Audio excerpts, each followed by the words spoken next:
I'd like to welcome you all to the conversation with the authors of Polar's Spring 2023 Issues Directions section. I'd also like to thank our authors, Zoha, Waseem, and Darren Byler, for joining me today. Our third Directions section author, Abigail, Nieves, Delgado, unfortunately couldn't make it today. Polar's Directions section was relaunched in 2022 and is co-edited by Caroline Parker and myself. In this issue's Directions section, we initiate a discussion on racism and policing in places outside North America. Part of our motivation for doing so stems from a common experience Caroline and I, as anti-racist educators and as anthropologists of policing and the carceral state, share in our classrooms and even among our peers. This is the misplaced notion that police racism is somehow a uniquely American problem. This, of course, is not independent of the denial of racism in general and of past and present forms of colonialism. We both work on policing and its racist dimensions, I in Turkey, Caroline in Puerto Rico, and in this issue, we explore the uncharted territories of racism in relation to policing, thanks to the amazing contributions of brilliant scholars. Abigail, Nieves, Delgado contributed to the section with a piece on Mexico, Darren Byler on China, and Zoha Waseem on Pakistan. Caroline and I also edited an emergent conversation series on this topic, which will be published soon at Polar Online. The online series includes perspectives on the UK, Israel, Palestine, India, and Germany. Without further ado, I want to welcome our authors once again. Thank you very much for joining me today. And before moving into the discussion on policing and racism, would you like to briefly introduce yourselves? So how you appear the first Sure. on my screen, so. That's fine. Thank you so much, Deniz, and thank you to Caroline and both of you for organizing this the emergent section and the emergent conversations and the direction section on such a sort of topical and important issue, because as you rightfully said, sometimes these conversations around the relationship between policing and racism in outside of northern contexts just get lost a little bit, or are quite silent, or not as actively discussed, especially in South Asia. I find that those conversations don't take place quite often, but they are slowly increasing. So it's a good time to be having these conversations. So just a quick introduction. I'm Zoha Waseem. I'm an assistant professor at the Department of Sociology at the University of Warwick. I work in the areas of policing and the provision of public security in Pakistan. I have done ethnographic research primarily in the city of Karachi in Pakistan, and I've recently published a book on that based on my PhD research as well, which is called Insecure Guardians, which looks at the development of the culture of policing in Karachi and Pakistan. So that's a bit from me. Yeah, great. And thank you also from me, Deniz and Caroline, for organizing all of this. It's a really important conversation, like Zoha is saying, often is not brought to the fore, thinking about the institutionalization of racial formations in places outside of the global north. I do research in China, looking at surveillance systems and their effects on minoritized peoples. And I suppose maybe a point of distinction from Zoha's work in South Asia, China is seen as like this, the paragon of surveillance and policing. There's a police state, and it's a threat to Western democracy and so on, right? And so it's overwritten by this new Cold War kind of discourse of China as adversary, and that shows up a bit, I guess, in my writing here. But mostly, what I'm trying to do is to show that within all of that surveillance, there is still variation, and there's power that's being projected onto certain populations. And so, my research in Northwest China with Uyghurs, which is a Turkic Muslim group, shows how the tactics, the strategy, the logics of the global war on terror as a military operation was turned into a domestic operation, a policing operation, in the same way that we've seen everywhere in the world, really, where military thinking becomes police thinking. And then I tried to show what that does in terms of how it's projected onto certain bodies, certain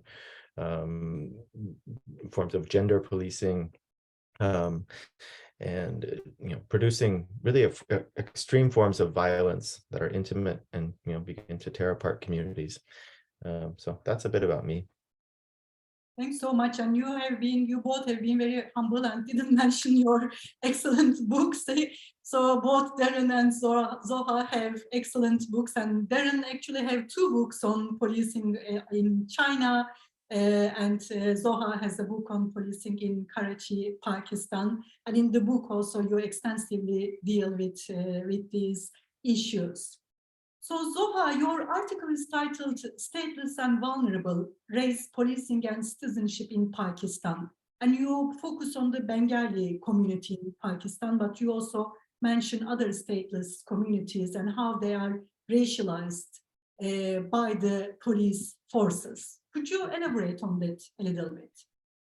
Sure. So I think I came to this area and this relationship between policing and certain social groups while I was doing research on policing in Karachi, and I was, I guess, sort of trying to figure out how do security policies, when they're designed by states, or specifically in Pakistan, when certain security policies have been designed to target specific groups of people, how does that kind of, those forms of securitization, how do they get internalized by the police and then impact their culture of policing? So the book was mostly about that. So I was trying to understand, like, in the context of Pakistan, like how are the police perceiving these so-called suspects, suspects of terrorism, suspects because of their affiliations with certain ethnic political parties, religious groups, etc.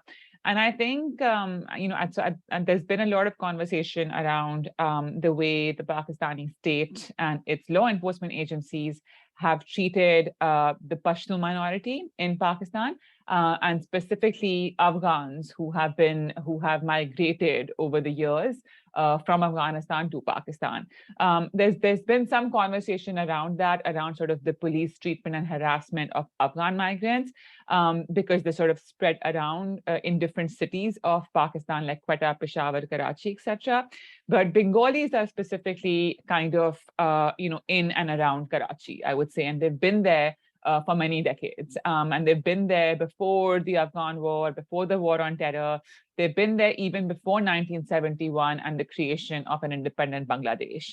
So many of them have been residing in Pakistan for about 40, 50, more than that years, but they've just never been received by the Pakistani states as full citizens. So they've always been viewed as kind of this minority group who are not exactly Pakistanis, because they don't look a certain way, they don't speak a certain way, their language, is different. They've spoken Bengali. And then that kind of thinking from the state and the institutions and about this Bengali migrant population, this Bengali population in Karachi, got even worse after the creation of an independent Bangladesh in 1971, where following the war between the two countries, following that, Bengalis were subject to even much more persecution, and they were kind of, told to go back. And those who did stay on, they were kind of told that, okay, they were told to choose. They could either go to Bangladesh, or they could choose where they've been living for a long period of time. So many of them, many of them in the city of Karachi chose to stay because that's what they had called home for many decades. But then what we've seen over several decades, and what we've seen worsen since the war on terror, has been the way the Bengali has become the new suspect. Like, in addition to other ethnic minority groups, the Bengalis have also been viewed through a criminal gaze, through a very a gaze of of what might be one of the suspect communities in urban Pakistan. So whether it's their association with specific gangs, whether it's their association with armed actors affiliated with political parties, or just generally. So there's in the past there was always kind of this perception, I think, that and they are one of the most marginalized, socially and economically most marginalized communities in Karachi. So they're big in numbers, but perhaps one of the most marginalized groups, I would say, in the city are the Bengalis, in spite of the fact that they've lived there for so many decades. But so over the years, what we've seen is new ways of so they've been classified as, initially they were kind of targeted on class lines, or their kind of marginalization was framed as if it was a class discrimination or a purely kind of an ethnic or a class-based, or that they were poor because they resided in slums. So that was kind of the kind of picture created, that this was a class-based or a poverty issue, right? But what I kind of see, and what others have also seen, is that there is a specific kind of racialized targeting against Bengalis that has taken place. And in the paper, what I basically show is that, and one of the things that I was told is that in early 2000s, there was actually a process that took place, which I discuss in the paper. And the process was that they created an organization called the National Alien Registration Authority. And the idea was that you have to kind of, the Bengalis who had lived in Karachi, we have to register them. And what that basically meant was that essentially bringing them onto this official record, like an official database, like getting biometrics done, putting them into the system, and officializing and formalizing the process of bringing them into the state's kind of system, right? What that did was that, so a lot of them did think that this would be a way. A lot of Bengalis thought that this would be a pathway towards full citizenship. But what it basically did was it registered them as aliens in Pakistan. So even the Bengalis who had acquired nationality or citizenship after 1971 through formal or informal means, when they got registered, and many of them were forcefully registered under this authority, when they got registered into it, they were stripped of any citizenship that they had prior. And then they were given an alien card. So they were registered as aliens. And that basically further marginalized an already very marginalized population, and they couldn't get access to jobs. Their kids could not go to schools. Public healthcare was restricted to them, and so living in informal settlements with already very poor access to basic services like healthcare and education, and then being stripped of your citizenship, they were further deprived from any of the state services and public services. And in doing so, the state kind of exacerbated this narrative against the Bengalis as not just being those outsiders or somebody who looks different or speaks differently, but somebody who's an alien, like other alien populations, and then potentially a threat to the state of Pakistan and its national security. And that is what we see over the years, that both sort of bureaucrats and police officers especially have internalized. And that's, so even if they know realistically that not all Bengalis they encounter are just, are going to necessarily be affiliated with a terrorist organization, they will nonetheless believe that they're troublemakers, or they'll be like peddlers or drug peddlers, or, affiliated with a gang. So they'll still view them through this very, this criminal gaze in a way, right? And what that does is that, as I say in the paper, it impacts their everyday interactions with the police, because the police are the first kind of point of contact they have with the state on the streets. Every time they leave their neighborhood, there's going to be a police officer there, on patrol, on the beat. He's going to be there. He's going to look at this person, and he's going to know from the way the person is dressed, or the color of his skin, or his height. He will know that this person looks Bengali, and he will know, oh, here's a perfect person for me to mooch off some money from, right? And there's obviously very big institutional dynamics at play. There's there's kind of like an impoverished situation in which a lot of police officers also operate. So they're also kind of looking out for themselves and their own thing, but it just gives them an easy target, right? So what the state is doing is it's enabling forms of abuse through the police. It's enabling forms of extortion through the police. It's enabling forms of kind of very predatory policing practices in Pakistan. So that's kind of, that's what I'm trying to explore over here, that there was already a kind of racialization of Bengalis happening in Pakistan, and it's over the years, it's led to an everyday worsening of experiences between Bengalis and the police in the city of Karachi. That's the paper. Thanks, Zoha, so much for your comprehensive answer. I remember in the article you wrote, the police says, you look like a Bengali, you walk like a Bengali, about it tells a lot about the racial ways of seeing. And what we see in both of your papers and also in my work too, racialization is very much attached to this national security argument. The racialized populations are considered to be enemies of the nation or enemies of the well-being of the nation, a threat against the nation and the state associated with the nation. And there, your work is also very much related to this as well, right? And your article is titled Digital Turban Hat, Racial Learning and Policing Muslims in Northwest China.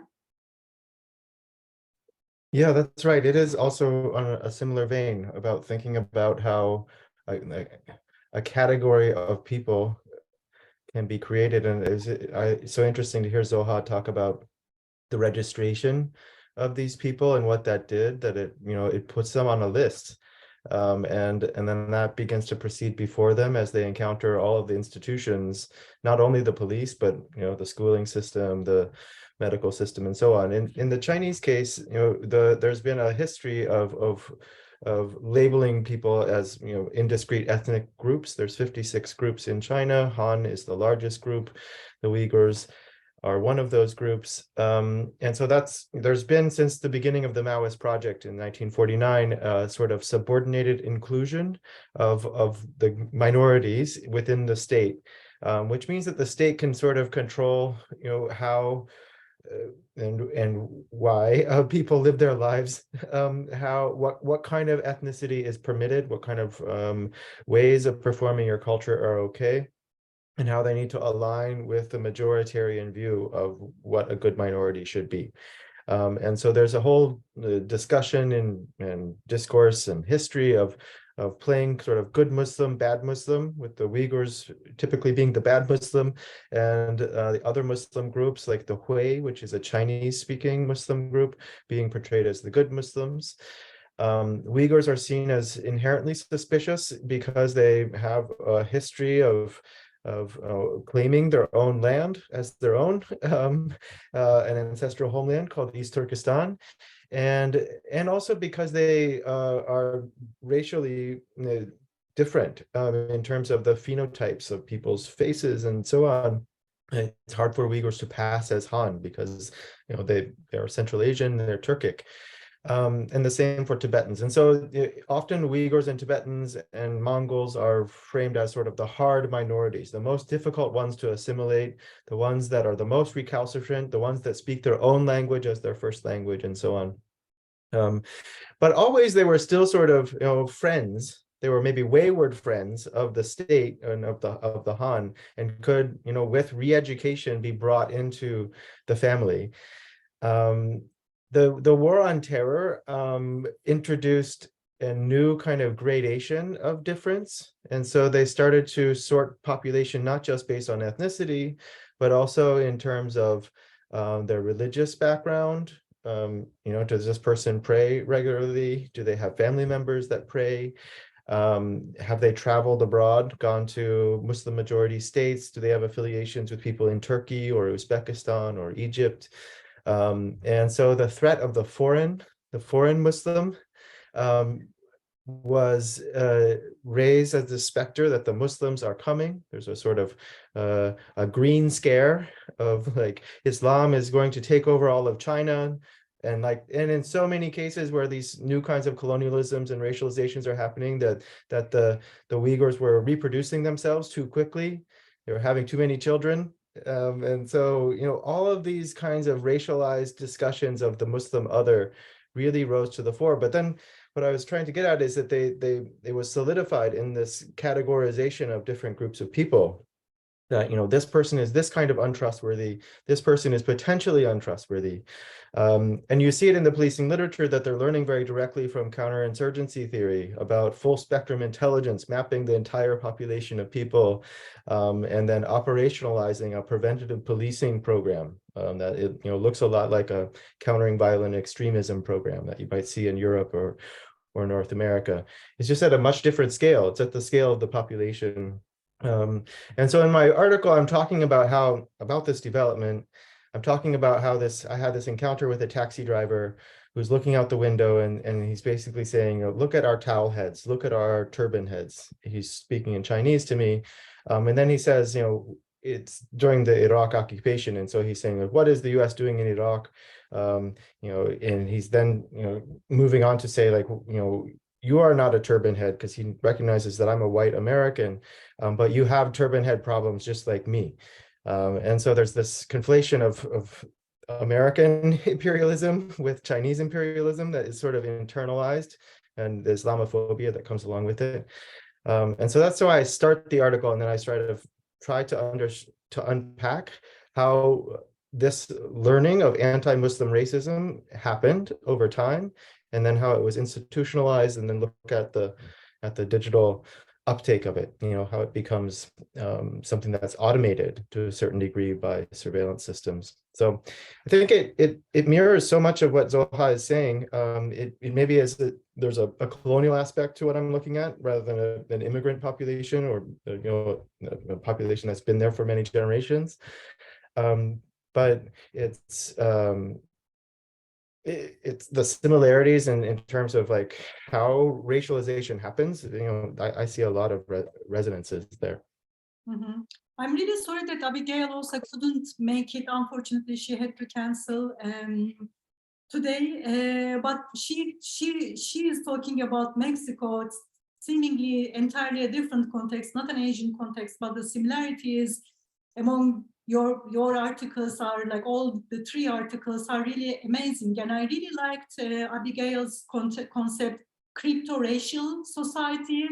I think we can all use it in our works. So she defines cryptoracial society as the societies where race is not counted, where race is absent from official demographic information, and resulting in racial ideas being hidden behind other explanations of discrimination, such as class, as you mentioned, Zoha. So I also really liked how these three articles came together in discussing what is defined as ethnic discrimination, what is defined as religious discrimination is in fact can be framed as a racial discrimination. And much of the literature up until recently felt free and confident about criticizing nationalism, criticizing ethnic discrimination outside the US, but not framing or seeing this, or maybe even strongly opposing as framing these issues as racial and racist discrimination. I myself faced a lot of obstacles while mentioning about racism in Turkey in relation to policing and also in general context. Darren, you mentioned in your book that it's a hot debate in the context of China and in the context of Asia too. So as Dipesh Chakrabarty says, racism is considered to be something that is white people do to the non-white people, so it doesn't exist in the non-Western, non-Christian context. So I am really happy that you brought this into debate in different ways. Would you like to say something on this, or? I mean, have you found it challenging framing issues as racism in the scholarly conversations? I think that in Pakistan's case, you're right. It doesn't necessarily come up as an issue of race per se, but there is a lot of conversation around ethnic discrimination. And marginalization around ethnic or sectarian lines. Mhm. So I think Pakistani scholarship has been quite accustomed to that. So there's been a lot of conversation around the sort of policing and surveillance and the kind of militarized oppression of specific ethnic groups, like the Pashtuns and the Baloch and the Muhajirs even. And it's defined, sometimes as a linguistic conflict or a conflict of, ethnic nationalism. And they're also presented as sort of ethnic nationalist groups and, of course, threats to national security.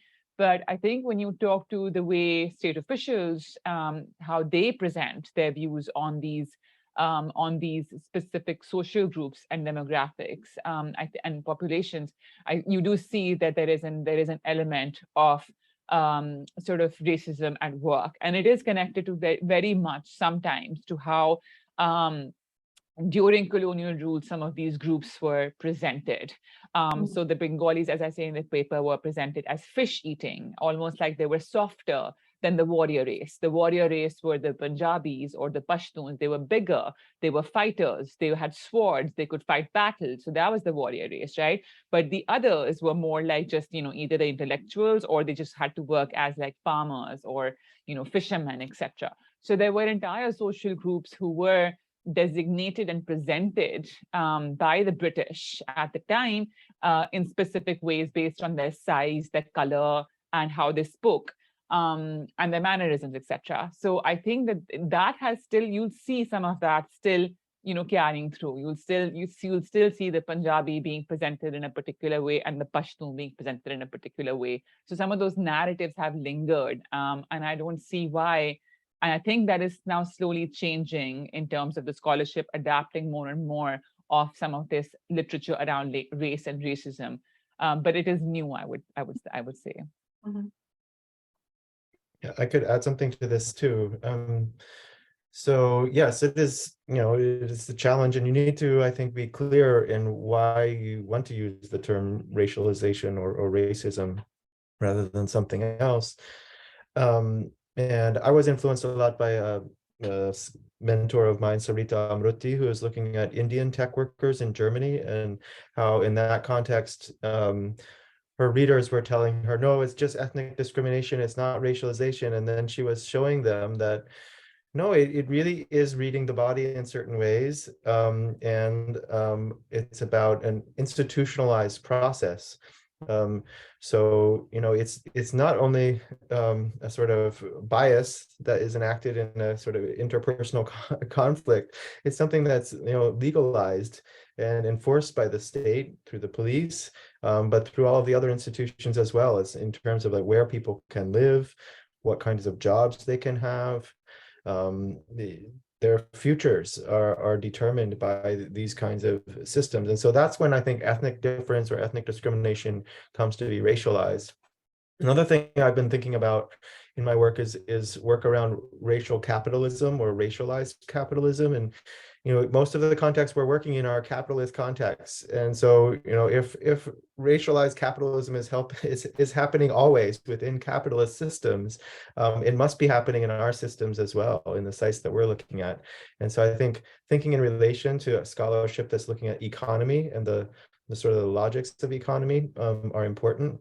And then I think also a third thing would be to think, as Zoha has just been mentioning, with the kind of colonial or imperial entanglements, that this is mimetic in some ways, that there's there's learning that happens in relation to what's been done to you in the past as a colonized group of people, and then a way of trying to compete with the colonizer or the imperial power as a sub-imperial group or state, to sort of show that you also can colonize others. And that's a way of indexing your own power and ability to control and be an agent of history.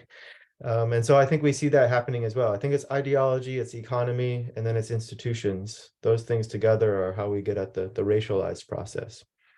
I think you showed it very well in your article, Darren Byler. You highlight that this is not just about representation. This is not just about police's unconscious bias or conscious bias, but this is an entire system which education is part of it, media is part of it. So it's a whole assemblage that makes race and racism go through. And we see the hauntings of colonialism, either the past colonialism, but also ongoing forms of colonialism in the discussion as well. In your case, Darren, you talk about settler colonialism and how the police is the privileged instrument and force of making of settler colonialism in China. So I found that very important, and it's really also important, I find it important to make the connection between colonialism and racism as well. So can we think about racism independent of colonialism, independent of colonial way of organizing societies, I guess. So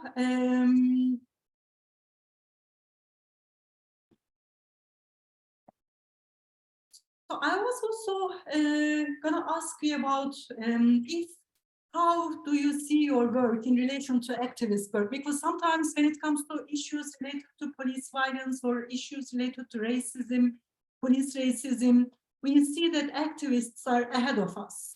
For instance, in the context of the Middle East, before the scholarly discussions on racism in the Middle East, activists were already discussing this, pointing this out, and even changing the laws or making pressure to change the laws.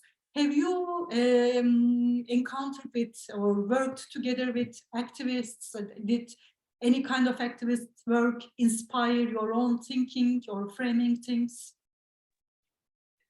Definitely. I mean, if I can just go first. Yeah, I'm just assuming this is the order now of things. Certainly, I mean, I haven't, I've co-written a chapter with one activist scholar for a book that's coming soon. And that's on the policing of sedition in South Asia and Pakistan in specific. And he's an activist who was charged with sedition, and he's been sort of fighting against that law.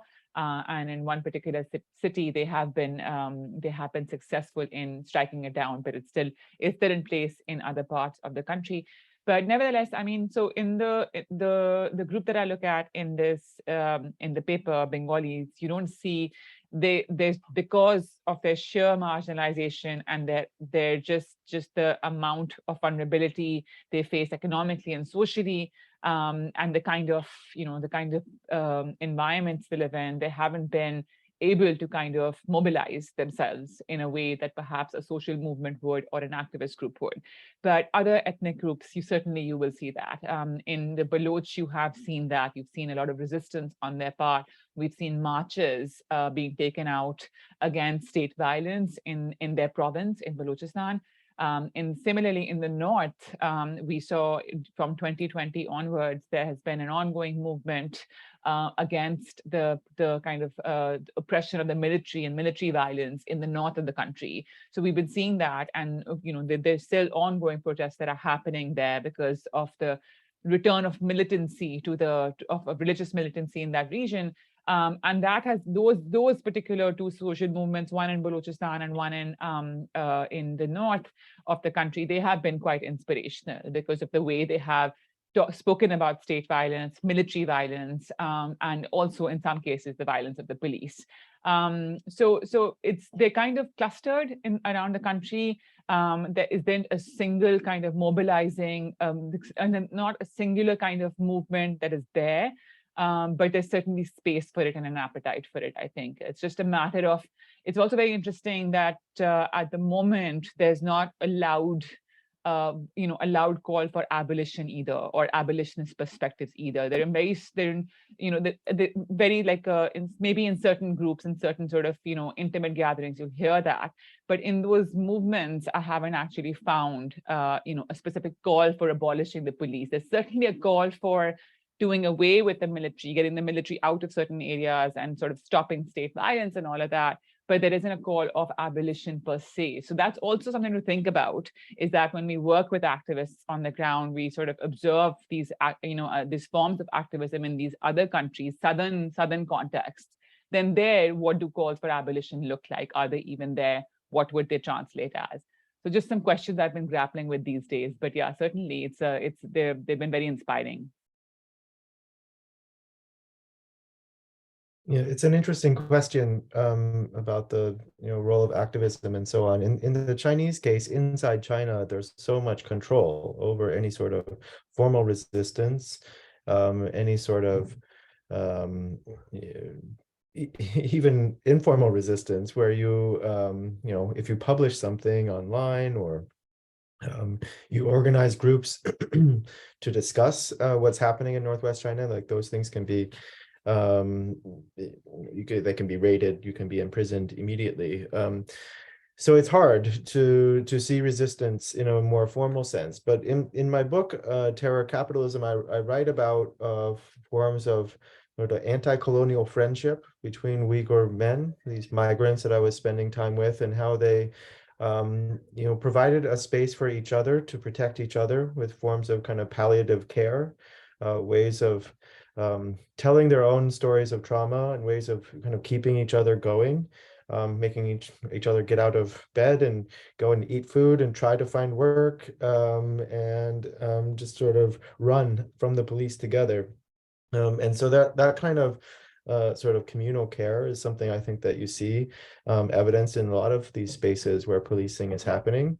And I also write a second chapter on minor politics, where I'm thinking about a kind of grassroots politics of witnessing and trying to sort of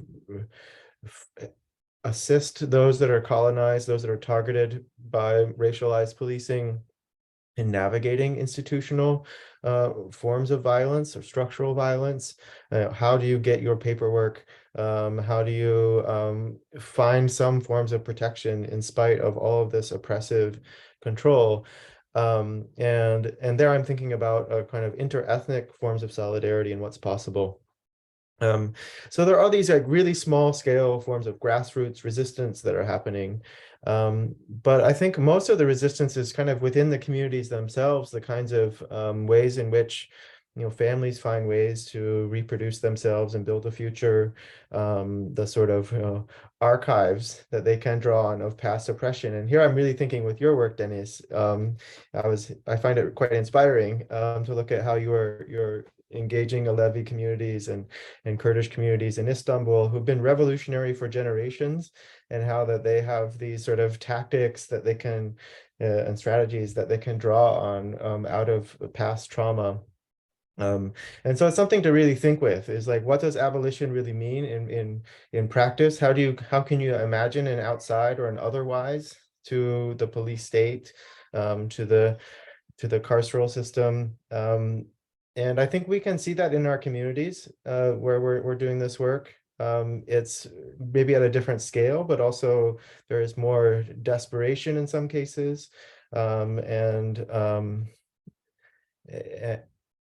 there's more intensity around like the need to protect yourself in some cases. And so I think, we can learn from the margins as well. And I think that the stories we're telling can really inform what's happening in the global north and the reverse. I think we should think about this as part of a global system. I mean, the violence of police work is global, it's imperial everywhere it's done. And so it should be opposed everywhere as well. No, definitely, definitely. I really wanted to end it in here with resistance and hope, but unfortunately I have another depressing question. And it's all the digital techniques of surveillance, the digitalization of policing. And of course, I think a lot about it. How does this constrain the space of resistance as well? So Abigail shows in her article how the process of racialization actually works through digitalization and all this technological police work. Darren, your work shows a lot about that, both your books and your article at Polar too. Zoha, you mentioned about the registration system, biometrics, and etc. So how do you see the future of policing in relation to technology? Yeah, I mean, I think in the case of Pakistan, they're certainly very inspired, seem to be very inspired by the way China is doing things.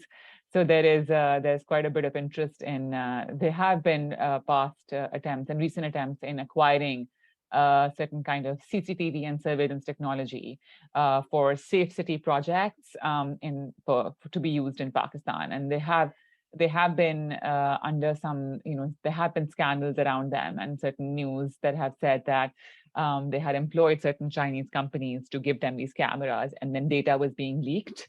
But these sort of conversations then get a little hushed over time, because I think there is in the government and the state, there's an appetite for safe city cameras, surveillance, CCTV, all of that. So there's a very quick momentum that's building on sort of using digital surveillance to enhance policing in Pakistan and acquiring this sort of technologies from partners like China. So there's certainly that. In terms of perhaps maybe are we finding maybe resistance on similar, like on online platforms, maybe like digital platforms, that might be something interesting to think about as well, because as we see in the case of, BLM, but also in the case of the local social movement I was talking about, the Pashtun Tahaffuz movement, the ability of these activists to occupy digital space. And of course, the state has tried through multiple laws and means, try to shut down accounts, not give certain movements and their narratives and speeches, time on the media. So there's a lot of like censoring that happens, but I think social media provides a really interesting way for these movements to kind of keep up the resistance and keep it going, because I think now gradually everyone's has moved towards Twitter and TikTok and everything. And there I feel like the state is still not able to fully clamp down on everything, even though they've introduced a law a few years back that allows for sort of cyber crimes to be targeted by the state and allows for silencing and censorship of online content as well. But I think that's an interesting space in which these forms of resistance can be seen. But simultaneously, like I said, there's this growth of surveillance technology that the state is acquiring in the middle of an economic crisis, but nevertheless it is. Right. I mean, this is a perennial question of policing, I think, as well, but also important for thinking of the future. So, forensic science was really born in the colonial experience of the British Empire, and the French, I think, as well, trying to understand the other, the colonized other, and needing the scientific tools of photography and other kinds of measuring of, to produce data to understand the other. And then that science came home and became, the mugshot and everything else that we know of when it comes to policing in the imperial center. So technology has been important for policing throughout its history. But there is some differences when we get to automated forms of technology and surveillance, where populations can be observed in real time. Patterns in their behavior can be observed automatically. So it becomes a sort of super panoptic system, which means that it's not only that that you're, as a colonized person, that person is trying to self-discipline because they might be watched. They don't know whether or not the guard is in the watchtower or not. Now the guard is always in the watchtower all the time, and it's a computer that's watching you all the time. And so it's moving more towards a kind of control society, towards an operational enclosure where it's a sequence of operations all the time. And so like the human self-discipline element of the colonial or the policing gaze in the past is less operative. And now it's about more automated forms of control that's scalable, that's intimate, that starts when you wake up in the morning with your smartphone and then follows you throughout your entire day as you're tracked. So it's very alarming because it's so pervasive. It's the scope of it is unprecedented. And so it means that the violence of policing is exacerbated, it's accelerated, and that resistance is more challenging. But at the same time, you know, the technology is digital, and that means that it's accessible or can be made accessible. And so reversing the gaze is also a greater possibility in some ways, or, you know, you can do it more quickly at least. So, you know, right now I'm working with internal police documents from a state contractor who built the mobile policing system for Urumqi, that was obtained by the journal The Intercept. It's hundreds of thousands of internal police documents that really show the capacities and tools and the imagery of the policing system. And so, you know, it's given me this inside view of what the policing does and what it's trying to do. And so, you know, there's ways in which, you know, that kind of information, which is leaked through resistance and through hacking and so on, that it can damage the project of the police, or at least make the world aware that it's happening. But you know, it is a major challenge, and I think we can't, you know, look away or pretend that that it can be stopped by some reporting in the Intercept. Like it needs like a systematic reversal, which means that we need to have, you know, all, you know, grassroots movements and regulation together to begin to stop this and reverse it. So it's something to be quite alarmed by, but also to realize that there's also space to work within it. Yeah, I guess we will be working a lot with artificial intelligence as well, since denialism won't take us anywhere. So another step in new technological developments that we cannot escape from, and which will radically alter our lives and societies probably.